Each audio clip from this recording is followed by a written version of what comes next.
Picture this, 1977, small town Minnesota. Life's a little slower, maybe even a little safer. Everyone knows their neighbors, you know. Yeah. But then, a young woman, out with friends, vanishes. Poof. Gone. Last seen at a local bar, Yeah. never to be seen alive again. This is the story of Cindy Ellis. And her disappearance would become Minnesota's oldest unsolved murder case. It's a case that's haunted investigators, really the whole community, for over 45 years now. And you've given us quite the deep dive this time. A true crime mystery with so many twists and turns. I mean, we've got police reports, we've got news articles. We even have information about like a jailhouse informant scheme, Yeah. trying to get to the bottom of what happened to Cindy. And like so many mysteries, we have to start with the setting. Rural Minnesota in the 70s, it was a totally different world. Imagine these small towns surrounded by huge, dense logging areas. The Iron Range was booming, mining was huge. So we had all these workers coming in from everywhere. Yeah, exactly. And it created a unique atmosphere. Almost like a Wild West kind of feel. Exactly. Especially in some of those local bars, there was a sense that anything could happen, sort of an edge to things. So against this backdrop, we have Cindy Olalas, who just vanishes. Let's talk about the discovery of her body, because it adds another layer to this already intriguing story. How is her body found? It's chilling, and the way she was found just adds to the mystery. A man. Robert Johnson was driving home from work. It was February, so the ground was covered in snow.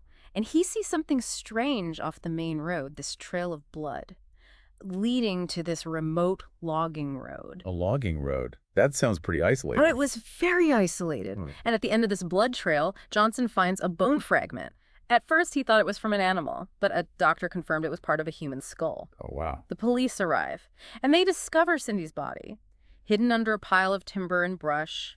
The scene suggests a brutal attack, and the isolation of the location is just eerie. It's hard to imagine what was going through those officers' minds as they were processing that scene. Let's back up a bit. They found the body. But how do they know it was Cindy? How did they connect those two? Initially, her identity was a total mystery. There was no ID on her. The remoteness of the location didn't offer any clues. But then the next day, Cindy's family reported her missing. They had last seen her the night before, heading out to a bar in Virginia, Minnesota. So they were able to put it together based on the timeline and her description. Exactly. And tragically, Cindy's family had to identify her body at the coroner's office. It's just a heartbreaking detail. But it gave the investigation a name, a face to attach to this tragedy. But they were still a long way from finding her killer. Right, so we have our victim, 19-year-old Cindy Elas, a college student, who also worked as a waitress. She was last seen at Sammy's Bar in Virginia. What do we know about the early stages of the investigation? Did any of Cindy's friends have any idea what could have happened? The police focused on trying to piece together those last few hours. Cindy's friend, Connie, she told them they'd been bar hopping that night, and she remembered leaving Cindy at Sammy's around midnight. Cindy was with two guys they'd met that night, Donald and Eric. So Donald and Eric immediately become persons of interest. What did investigators think about their stories? Well, that's where it gets a little murky.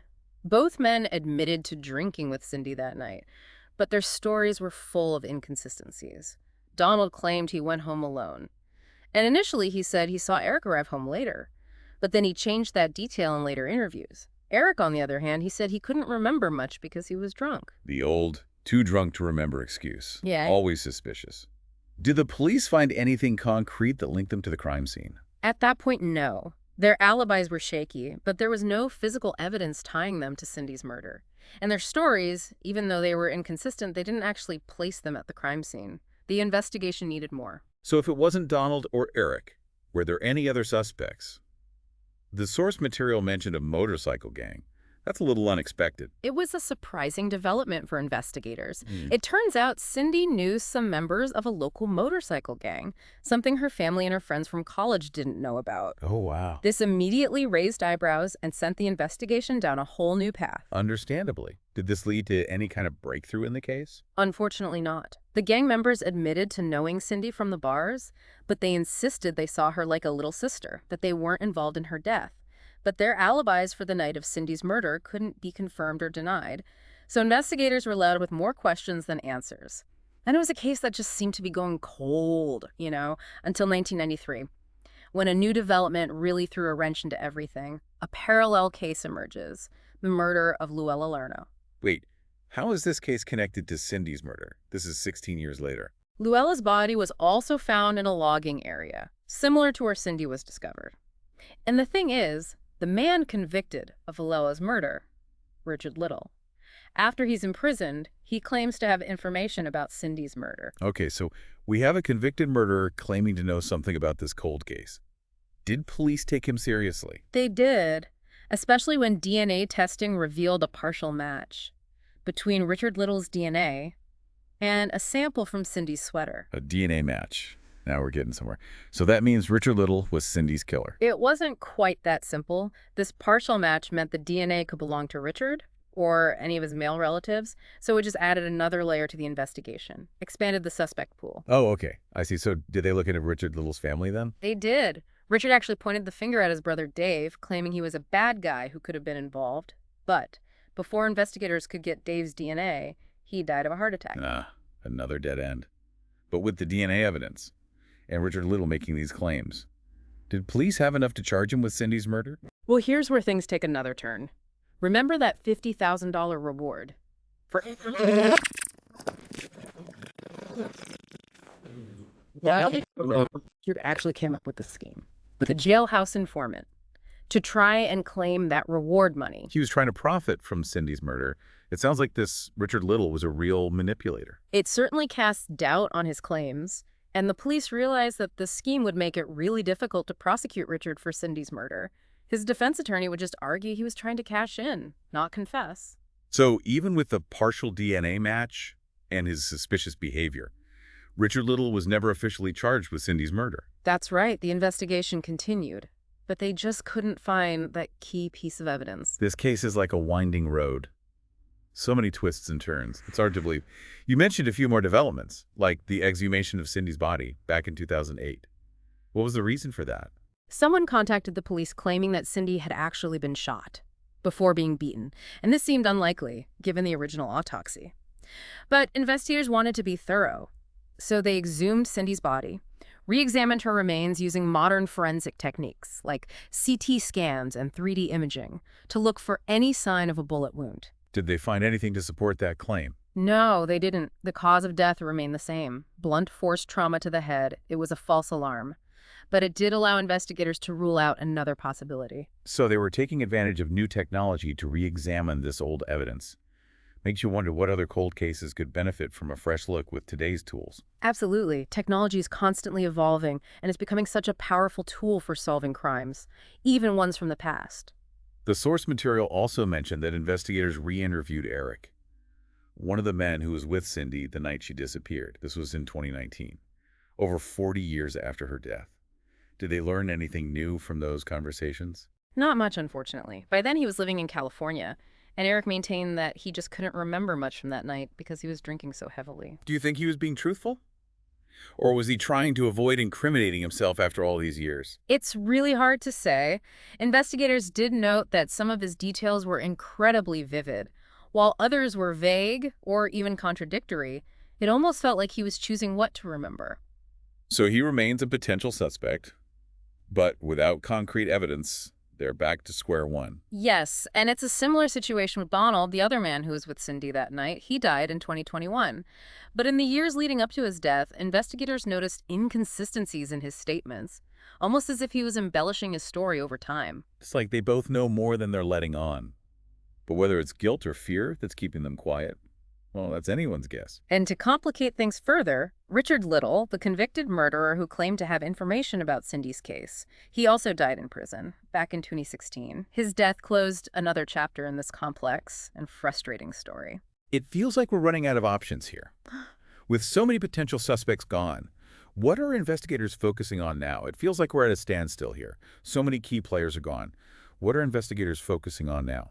Well, their focus has really shifted to the DNA evidence. Technology has come such a long way. Since the initial tests back in the early 2000s, they've actually resubmitted the samples, the ones taken from Cindy's sweater, hoping these new techniques might give them a more conclusive match. So there's still a chance, even after all this time, that they could identify Cindy's killer through DNA. Oh, absolutely. With all the advances in DNA analysis and these expanding databases, the possibility of finding a match is higher now than ever before. It's a long shot, but it's a glimmer of hope.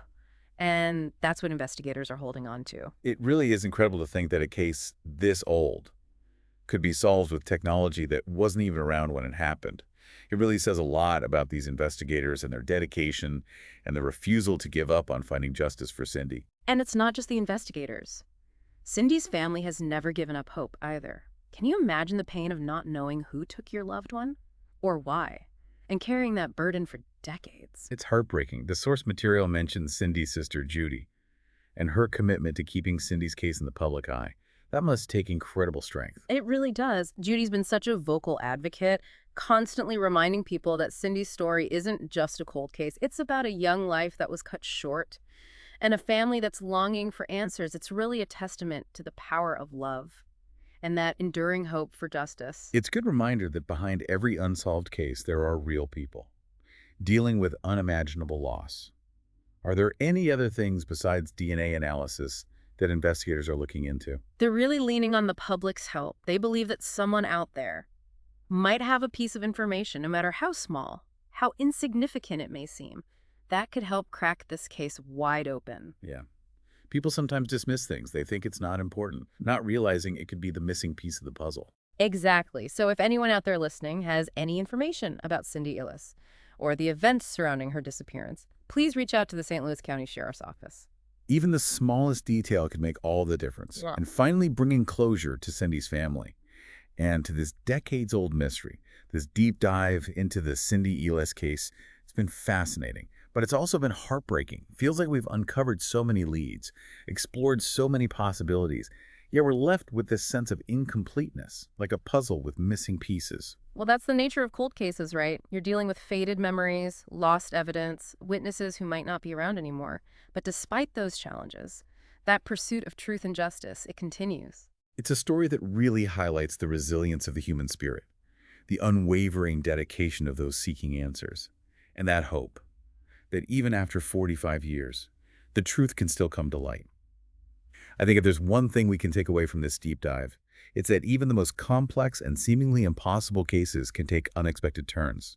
One new piece of information, a fresh look at old evidence, even just a stroke of luck could be all it takes to bring justice for Cindy. And we can't forget how important it is to keep these stories alive, not just for Cindy, but for all the victims of unsolved crimes and their families who are still waiting for answers. Their stories deserve to be told, and their cases deserve our attention. Well said. To everyone listening, thank you for joining us on this deep dive into the Cindy Illes case. We hope you found it thought-provoking and impactful. And if you're interested in exploring more complex and intriguing topics, make sure to subscribe to The Deep Dive. We'll be back soon with another deep dive into a new and captivating subject. Until then, stay curious and keep learning.